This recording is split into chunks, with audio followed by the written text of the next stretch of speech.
Welcome, welcome, welcome. We are back. You see, we had a few problems there.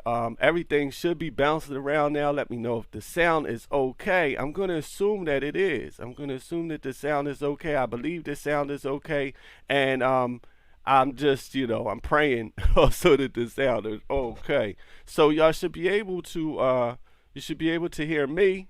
And when I play this video, you should be able to hear it too. And we're going to go right in, okay? Clearly, when we talk about capitalism, who are the capitalists? As if we understand that there are only a few people who own and control the means of production in the society, then we begin to understand that there are a few capitalists.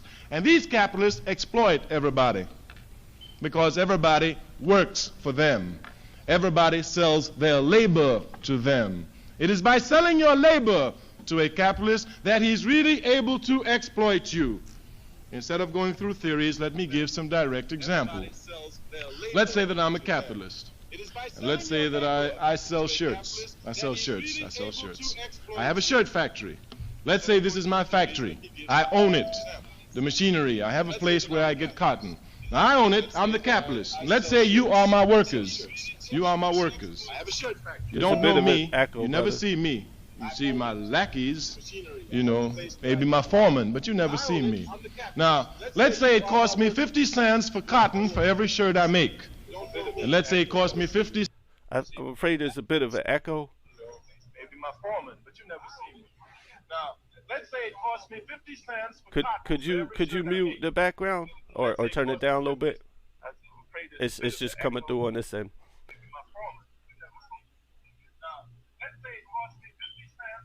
50 cents for upkeep of my machinery. That's $1. And let's suppose I pay you $1 for every shirt you make. That means it costs me $2 to get a shirt. Labor included, your labor. I pay you for making the shirt. Now when I sell the shirt, being a capitalist, and you must know something about capitalism, very important.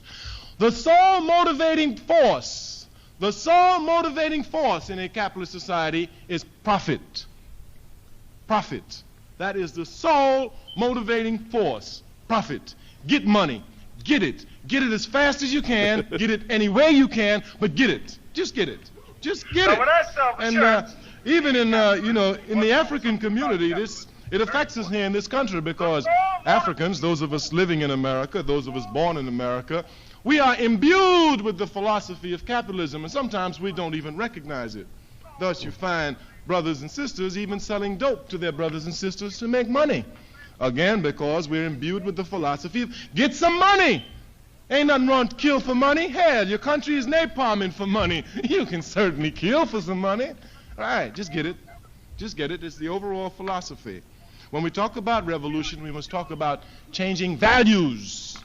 We must talk about changing values, and we must understand these values. To the shirt factory. I've not forgotten. I'm just going to tie it in. I'll tie it in for you.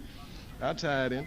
You will see, you must look under the shirt factory, too. You must look for spiraling economy. That's very important, spiraling economy. I sell the shirt for $5. I sell the shirt for $5. I don't do anything. You're the one who make the shirt. I'm exploiting your labor. You toil, you sweat, I get the fruit. That's right, I get it. But you grow it, you plant it by the sweat of your brow. I get it. I sell the shirt for $5. I am exploiting your labor. I really am exploiting your labor. I mean, even when you want a shirt, hey, you got to come to my store and buy the shirt for $5. Right. Yeah, I really am exploiting you. Now, you're workers, you're in a factory, so you begin to get social consciousness. Yes, you do. Marx talks about this. Because you're working together, you see the socialized process, the laboring process, and you're able to see clearly how you're being exploited. So you get together. And you start talking about, we want more money. You tell my foreman we want more money. So the foreman comes to see me. He says, the workers say they want more money. Later for them. Keep them working, man. So he comes back, no raise. So y'all work, but y'all get a little bit more agitated, because it's scientific. The pressure rises, and as the pressure rises, the consciousness must rise. It's scientific. I'm not going to interrupt him much. But he said, as the pressure rises, the consciousness must rise. As the pressure rises, the consciousness must rise. Whoo! It can't be stopped. That's why revolution can't be stopped. Then you say, hey, look here, we're going to strike. So the foreman comes back and said, hey, they say they're going to strike. I say, oh, let them strike, man. And sure enough, y'all strike. Yeah, y'all strike on me. Now, when you strike, of course, my machinery stops. I ain't making no money. So after a while, I called my foreman. I said, what do they want? He says, well, they said they want $1.50 more a shirt. They want 50 cents more a shirt. So I said, okay, let them have it. So I'll bring you back. You happy? I pay you $1.50 more. Right, so it now costs me $2.50 to make a shirt. It cost me $2.50 to make a shirt. Before, it cost me $2. I was selling it for $5. But hey, look here. I can't go out there and keep selling it for $5. Hey, how am I gonna do that? I'm gonna lose profit. Right. And look here. Since the sole motivating force in a capitalist system is profit, ain't no need for me to come and sell it for $5.50. Hey, no. Next time you see that shirt on the market, it's going to cost you $7.50. Right. So real quick, right? Remember I was talking about the curve. The curve. So they got the curve of production. That's output. That's products that we put out. That goes up, right? GDP. So the product that goes up as we get more innovative with technology and machines get better and things can be automated more. And we had the industrial age, now we had the the age of technology and the AI revolution. All these kind of things are taking place, right? So the production curve is obviously going up, but the wages don't quite follow the production curve. And he basically explained it why in so many simple reasons. Because, yeah, you're getting paid $2. He's selling the shirt for $5. Now you demand 50 cents. Now next time somebody buys the shirt's $7.50. So see, when we deal with the devaluation of money, we're dealing with two factors. We're dealing with one, that they're pumping more money into society, but then we're dealing with the factor of the price of goods rising. And both of those factors are important because they're hitting us at the same time. They're both like concentrated on us. But I wanted to finish this out. And then, of course, I'm going to bring in the son of Kwame Ture, Brother Eric Ture Muhammad. Right. And that's what's known as the spiraling economy, because profit is what about? Wages go up into demands of the workers and prices rocket. Wages go up, prices rockets, and it keeps going and going and going until it's got to blow the top. It's scientifically real. That's why Nixon is talking about freezing wages and freezing prices. He's stupid. You got and I meant to tell y'all this the other day when I was talking about this, when he said Nixon talking about freezing wages, he was really onto something there, because if you look at the wage stagnation really began around that time. Remember, this speech was in 1973, January 31st, 1973. So if you think about that, he was actually hitting the nail right on the head with what was about to happen to wages, because of course the production kept to go up, and even though the wage doesn't match the production increase, the wages didn't go up at all with the production increase. We get paid the same minimum wage we were making 10 years ago. I see somebody put the 10-year challenge, and they showed the increase in rent over 10 years, and they showed the increase in the minimum wage, which is nothing. So, oh man, this is just so deep. Got to freeze capitalism, Nixon. Freeze capitalism. That's a problem. That's a problem. Yes, that's a problem.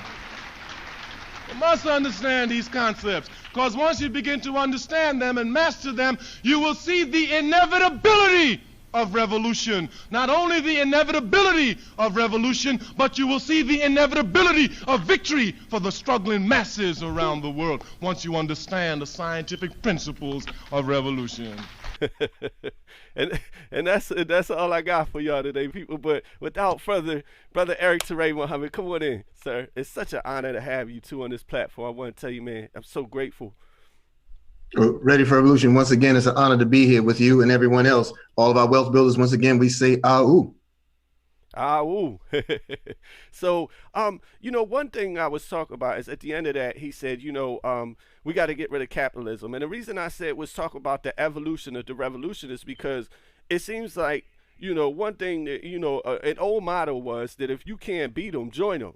And I would say if you can't beat them, join them until you can beat them. But what I mean is that, what I'm saying by that is, I mean that instead of trying to get rid of capitalism, which is obviously ain't going nowhere, we learn to harness it now and be able to make money considering the way that capitalism works. Because I think he was right. I think it'd be a better world without capitalism, but considering the fact that it doesn't seem to be going anywhere, I think that kind of ties into, the concept of the evolution of the revolution. Would you agree? Yeah, in many respects, I do. With that, let me just say that this country, this society has eliminated the process or the concept of you can't beat them, join them, by putting a system in place before we even came into the world. So you're dealing with a conquered people, a conquered society by a master conqueror. Okay. And what he did was he killed off idea, he killed off originality, he killed off dreams, and then he created a society around it. And that society is raised off of debt and production. So here we're born into poverty, right? Yes. Poverty, again, is, my father used to say, poverty is like punishment for a crime you did not commit. So we come in thinking there's no other way because all that we see around us is a capitalist society. All right. But what is capitalism? Because I don't want wealth builders to feel, wow, when you hear this kind of thing going on, are we capitalists? No, no, we're not, we're wealth builders.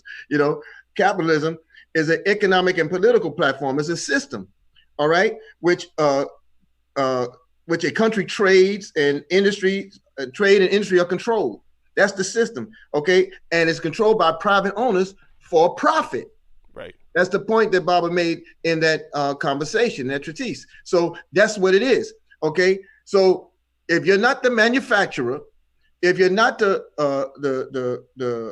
industry, then you do not have the control over the product or the demand of the product. Mm-hmm. So that takes us out of that arena. Okay. However, we do have the opportunity to produce change. So that's capitalism. Capitalism is designed to implode on itself. It's an exact science because it's not dealing with humanity or the advancement of humanity. It's dealing with profit and greed. And as a result, it implodes on itself. That's why you have a devalued currency known as the dollar or the fiat in the world, because it's a system created to implode on itself to empower and enhance the already wealthy and rich for their generations. They had no desire. This is why in politics, race is a cash cow. Race is a cash cow. Violence is a cash cow. Bad health, death, suffering, these are all cash cows because they produce industries who profit off of these things. Okay. So what is revolution? Revolution is born out of dissatisfaction. Revolution means change. Right. Okay. So when you reach a point in your dissatisfaction, you reach to hit a zenith where you just can't take it anymore. Then you break forth or burst forth through that ceiling and you produce anew. Or you produce, or you make a decision. Some people see death as sweeter than slavery. Some people see a death nail as sweeter than economic slavery. So when, just imagine a people who've reached a certain level or a certain volume of discontent, change becomes inevitable. The science behind it, the Honorable Elijah Muhammad used to teach us that when you have a society that is 30% dissatisfied, it's going to produce change. And what happens in those moments, the 30% now invades the 70%, and that 70% of the satisfied now grows into the pocket of the dissatisfied, and eventually it will produce full and complete change. That's why your currency system, our currency system, meaning the dollar bill, the fiat, no, they never survive more than 100 years in any society. Right. Because they outpace the needs of the people. They never satisfy the needs of the people. So the compound interest becomes the compound discontent. So evolution comes. Revolution means change. Revolution means change. And when you have a complete revolution, you have full and complete change. That's dissatisfied people moving into something or something else that's going to bring relief, some solace, some satisfaction. all right, evolution runs along with revolution.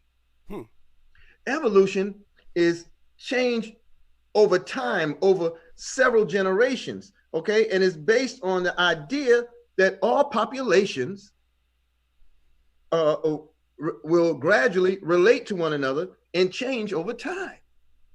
So this is why you can have something as known as a racist society now look more humane, because it was born out of a greed and the subjugation of a people. Now the dissatisfaction has grown to the point where it's even affected the slave master's children. So now the slave master's children and the once slave are now finding common ground to get relief over the entire situation or over the condition. So that's the evolution of it. So when my father would talk to you about capitalism, you knew it was an exact science. It had an exact science that it will implode on itself. It will erode, it will fade over time. But he gave, in that particular presentation in '73, he gave what the outcome will eventually be. And that speech, as a matter of fact, was born out of a statement from the Honorable Elijah Muhammad, who had expressed to him and expressed to those who were former members of the SCLC. This was past the SCLC time. This was past his time in the Panther Party. But he expressed and explained to them that America sealed its doom when it came off the gold standard. And he produced a headline, a front page edition of the Muhammad Speak newspaper that said America's sealed its doom. And it was talking about how when it came off of education, when it devalued education and devalued the dollar, it was over. It's set to die. Okay? Because the two things they removed, the two things they kept from a people yearning for freedom, well, there was three things. There's three sciences they would never teach the one slave.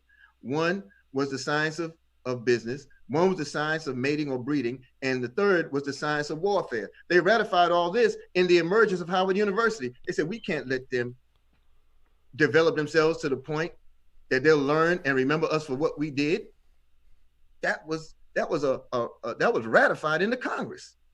Okay, so they moved those things out the way. So in education, they removed geography and they removed economics. Think about it. I know you think you're taught economics, but I don't mean you personally, but those who might be listening for this for the first time. But economics, the origin of the word means manage the household.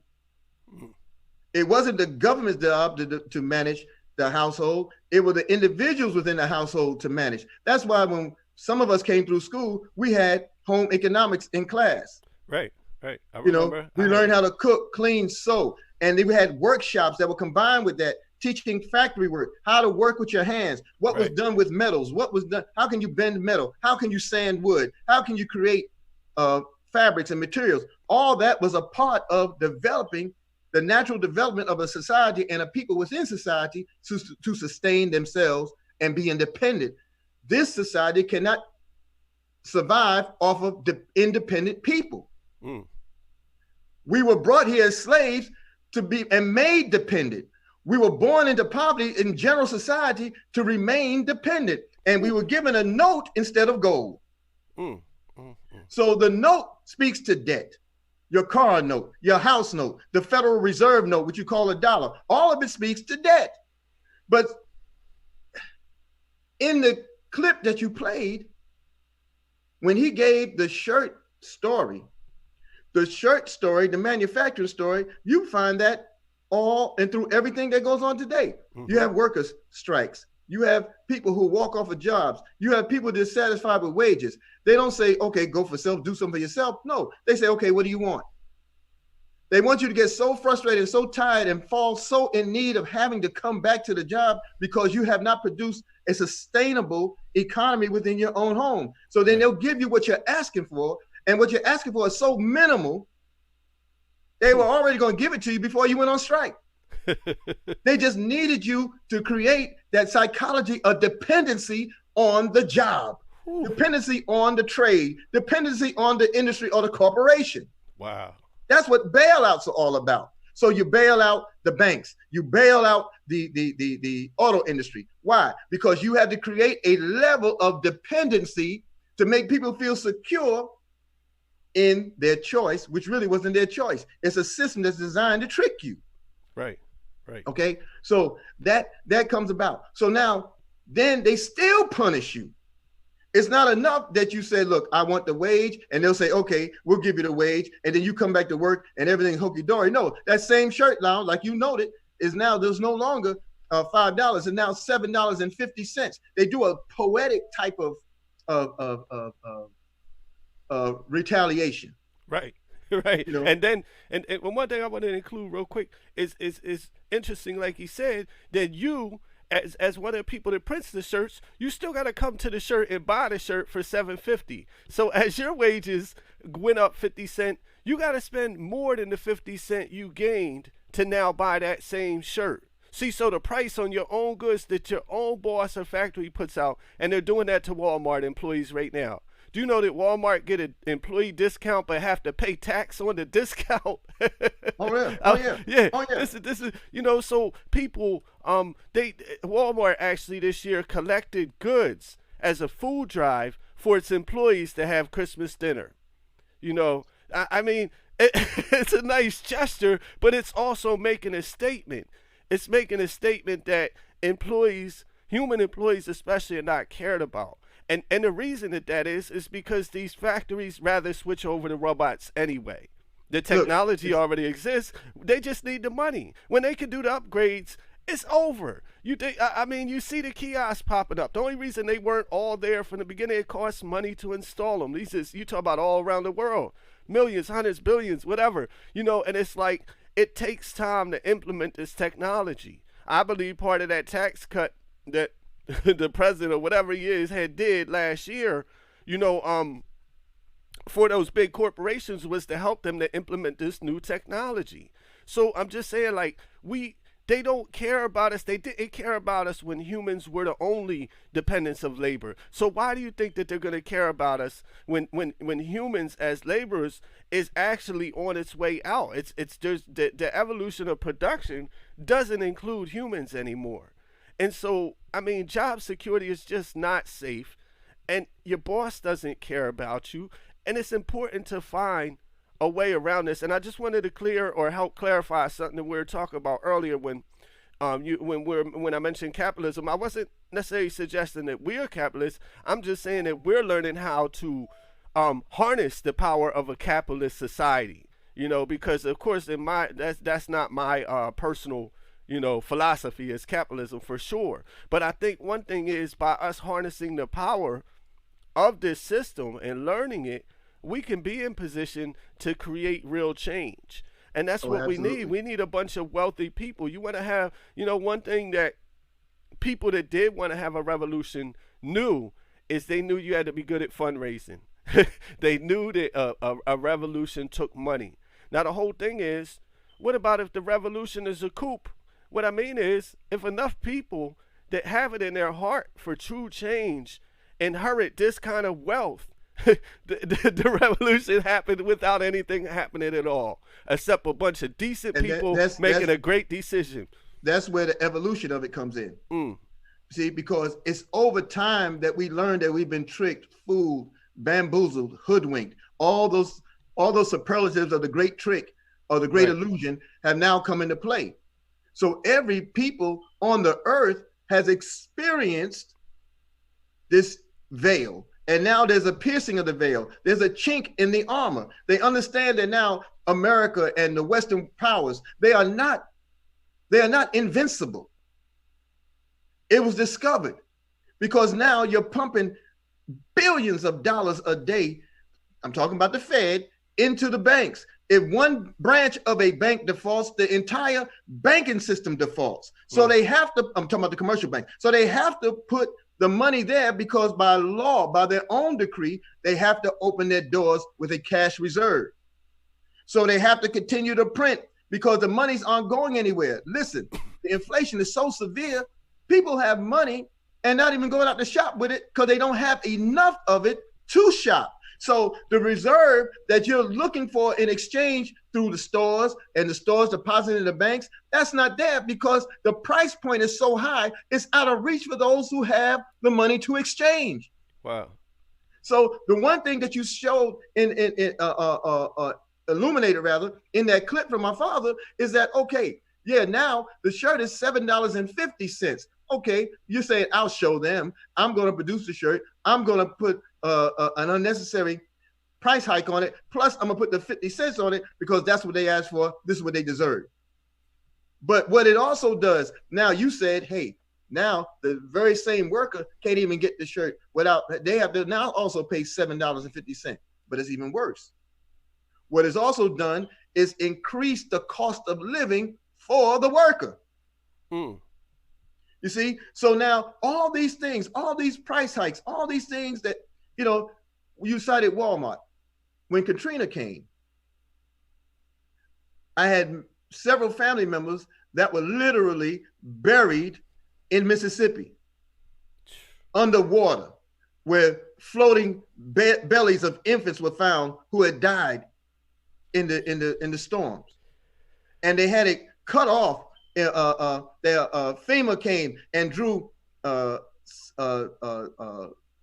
symbols on doors and on trees. It was a circle with X in it, dividing it into 4 quadrants. And each quadrant meant how many people weren't accounted for, how many people were recovered, how many people were found dead, you know, and there was another one. And they would have numbers in each of those quadrants. And at the time, I was employed at a Walmart in Atlanta, Georgia. Wow. And the store felt for us and donated all this material to my brother and I, shovels, what do you call those, fluorescent lamps, all these things, boots. They gave us all this stuff to go on this venture to go find my mother and other people. All right. And we were blessed. We were fortunate. But then when I came back to a what do you call it? A paycheck that had all these deductions for the material they gave me. I didn't ask for it. They volunteered it into the thousands of dollars, and Walmart took all that money back. You know, well, they didn't get all the money back because I didn't go back. Right. I heard that. you understand? Right. You know, so capitalism strips the humanity from a society. And so people out here all over the world dying to get things. They jive to get the dollar. They connive to get the dollar. They kill to get the dollar. Some even die and wait for others to give up their dollar. But in the world of Karatbars, we've eliminated unemployment, right? Because you can sign for free and you have your own business immediately. Ooh. We eliminated dependency on this economy because we have a full and complete ecosystem where we save in gold. That's right. We pay ourselves first. Come on. And we leverage the economy in our home, and it stretches that devalued piece of paper that we utilize out here that some people still worship. Wow. So we've done that. And because we've leveraged with the gold, we've actually brought the price point down against what they asked for. So if I have a vehicle that costs me $18,000 US, and I swipe my debit card from Karatbars, that vehicle is no longer 18,000 US. It cost me 15,000 US because the euro is stronger than the US dollar. And the euro that was produced in our card was produced from our trade in gold. Wow. Let me touch on that for a second. I want to tell y'all something. There's something that wealthy people do. If you want to become wealthy, I would say one of the best things to do is start imitating the wealthy. And I mean, imitate everything, unless they're doing disagreeable things, you know, moral, ethical, you know, these kind of things, but imitate everything.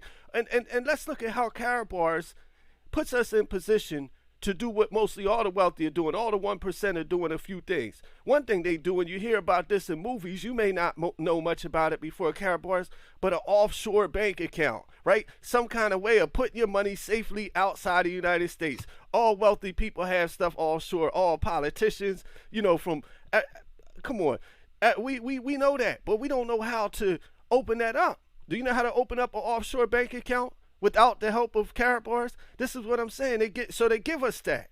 This is what you get from a free position. Then on top of that, the 1% have a tier 1 asset, which is 24 karat pure gold bullion. And only 1% of the country have it now, of the world. We're changing that because now we're putting the capability in the hands of so far 800,000, upward of 1 million people, right? We're coming for 1 million, I should say. We're coming for 1 million people, and we're putting people in position to be able to have a offshore bank account where you can put your money safely, right? Then you have gold. Now you want to divert your financial portfolio to include some digital money, some cryptocurrency, but not only any digital money, the first digital money that's considered a stable coin and backed by an ecosystem that's backed by gold. And so much so that it's been accepted to come onto Wall Street and be bought, sold, and traded with other major stocks of the world. So what I'm telling you is that you immediately put your, really what you do by registering and taking this serious is you bring yourself from the 99% downtrodden to the 1% with one decision to make a dynamic change in your life through registering for a gold savings account. I just want to hand it back to you, brother. Well, brother, you know, you encapsulated it well. I mean, it could be no better said. It's free, family. You know, as Mustafa used to tell me, brother Mustafa Muhammad, I know he's on the stream. He says the wealth transfer bridge from a credit debt-based system to an asset wealth-based system is before you in Karatbars financial ecosystem. That's what it is. This is relief. You know, now, mind you, I know we're coming close to the power call, and I'm really excited. I want to get on it. You know, and listen, Hollywood is used by capitalists. Hollywood is used by the government. They meet with every president in the beginning of a year, and they lay out the course by which they play with the minds of people. This was a trick that was learned during World War II. Okay, I'm sorry, World War I, and moving into World War II. So you remember General MacArthur, you look at the history, he had the propaganda out there, the South Pacific, the Asians were kicking America's behind. They were losing by droves because when they thought they could compete in the air, bomb on people in the air, and they land on a ground that they knew nothing about, they learned the hard way that they can be defeated. So they had to change the narrative in America to get factories to now produce all the munitions, all the armament, all the weapons that they needed for war. So MacArthur would come out with books, and then you got I forgot the name of the woman just that quick. The one they used to show where they show a woman with a bandana on the head and a sleeve rolled up and showing the arm, you know. Oh, I know what you're talking about. She had a bandana tied on her. Right. I don't remember the name, right. But yeah. And it's something with a D. But they designed this as a campaign to wage war to get America to embrace giving everything, get the citizens to give everything that America needed for war. Okay, then they would put out movies, and all the movies were designed against what they call the Japs or the Chinks, you know, and all the mindset behind that was designed to create. It even went so far to create concentration camps in America, in San Francisco. The Asian population was locked up. Well, I wanted to tie something into that because, see, propaganda has started from word of mouth, person to person. But then it went up, and we had printing presses, and now you could throw leaflets, right? And then eventually we had radio, and now you could put it all over the radio waves. And then now we had cinema, and like you talk about Hollywood and all these so-called news channels, as they call themselves, whatever they define news to be. But it's not always factual, and we know that. And so, but what's interesting is we're going into even a higher level of visual entertainment, such as video games. Right? And if you look at Call of Duty, there was people, I don't want to get myself into trouble, but there was people from the government who want to create a certain type of sentiment against people from overseas, say people that might wear, you know, a tarbos or a head wrap, you know, anything on their head, right? Right. Mm-hmm. And so in the game, it was designed so that the enemy had a certain complexion and looked a certain kind of way, even though these people never were in war. This is a video game for children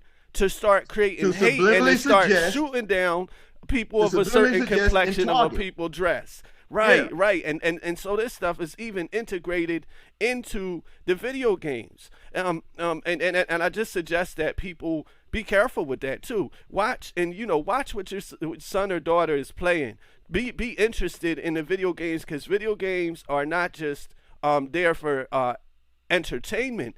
They're there for education, and you got to be wary of who's educating your children. Just like with television, video games is even a more in depth. And I think because we hear the sense video game, it sounds innocent, but it's completely not innocent anymore. When you got people like the Department of Defense sending contractors to work with the people who are developing these games, And I mean, these are facts. What's that? May I share this? Sure. Dr. Harold Zeiss is not an accident. Mm. Okay, I want you to understand the power of the type of war that's being waged for the minds of humanity. Whew. We are in 146 countries as Karatbars International. To be in those countries means that you've come to agreement with the governments of those countries in order to be seen as a viable platform or option to exchange currency. So you have patented technology that is now working inside the United States. You have patented agreements that are now formulated and in operation fully and completely in the United States, as well as 145 additional countries. All right. So you're saying by contract, America, I'm going to allow you, Dr. Zeiss, to bring gold and make it available to the masses of honest people. I'm going to make it available here. I'm going to make it available in the UK. I'm going to make it available in Swaziland. I'm going to allow you to do that, Dr. Zeiss. Dr. Zeiss does it because they know in order to appease a society whose total reverence is over the dollar bill, that trash that you call cash. All right? That's right. What happens now when that falls into the street, when you're lighting cigars with it, when you're lighting stoves with it? What happens when that dollar is nothing? America knows that it's not equipped to handle that. So agreements are made. And so now we have transactionable gold. We have cash gold. We're doing online payments with CaratPay. We have physical gold as a store of value to go ahead and barter and exchange and trade in a time where the dollar is no more. But now Hollywood, I suggest that Hollywood knew that Dr. Zeiss was coming, and it was coming out of Germany. They may not have known him by name. Elijah Muhammad used to teach us that gold will be very soon the new medium of exchange, but it's going to be introduced to us from another country. Wow, Germany. And Hollywood made Germany the boogeyman. Hollywood gives you all these war games. Now it's no longer the Japanese, it's always the Germans or the so-called Nazis. Then they're always after gold. Right. You have to understand how they play this science to play with your mind. So there are people now who won't do any business with Karatbars because it comes out of Germany. You see, because the mindset was created. Now they're trying to change the narrative again. They're trying to, all your war movies are looking more towards the Middle East. You know, you got to understand the games that they play. You got to understand the manipulation of the mind of a capitalist society, what they designed to do. They desire to have slaves always, because if they could do it themselves, they would have never kidnapped black men and women in the first place. So they would have never destroyed the indigenous population. So they would never taken advantage of the migrant populations out of Europe. So they would have never, ever manipulated the masses of poor, well-meaning people. That's right. We are, as Brother Elton said some time ago, Harold Constantine Zeiss is a savior that's producing saviors. And that's where we are. We are a salvation tool for humanity. That's why we're being allowed to herald the call. That's why we're being allowed to let people know that gold is actually money. That's why we're being allowed to let people know that you can control the economy under your own roof. It does not matter who the president or the governor or the senator is in any society, because in your household, you are king, you are queen, you are the leaders of your household. Take charge of your household. Pay yourself first. Right. And do it for free. And it's that simple. I just want to say one other thing. Mansa Musa, you know, Yes. was also probably, I guess he was the wealthiest man. The wealthiest planet. man in the history of the world, out of the great empire of Mali. He has something in common with Dr. Harold Size. One is that his wealth was rooted in gold, but the other thing was that he went outside of his land and started giving away gold, thereby disrupting entire economies. Because it changed, it transferred the wealth. The people that didn't used to have wealth had wealth. And man, you know, I just think that's interesting. You know, a correlation just came. It was inspired to me as you were talking. A lot of parallels, a lot of power in this discussion, brother. And family, I'm encouraging all of you, do not take any of this, what you're hearing, for granted. Now, mind you, I'm just a brother who's developing as you are. And there are things that I may not convey in the greatest manner or with the greatest knowledge base. There might be some things I'm wrong about, and you can tell me, you can pull my coat, and I apologize in advance. But the one thing I'm very clear on is that we have the opportunity to change the world now. Right. We have the opportunity to change what we're looking at in 2020 right now. We have the opportunity to change what goes on in 2025 right now. We have that opportunity. And as we are gathered in Madrid, Spain this weekend, and you see all that is announced, all the nuances, don't get lost in it. Don't get overly excited and lose the fundamental. Right. And the fundamental is we save gold. We save in gold-linked cryptocurrency. We tell people that is our task.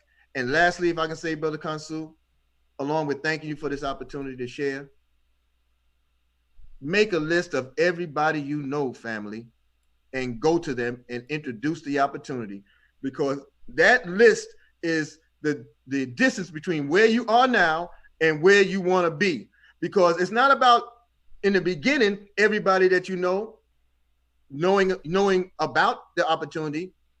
What's going to happen as circumstances evolve, as his cash turns to trash, as other situations come into play, people now will know you for the opportunity.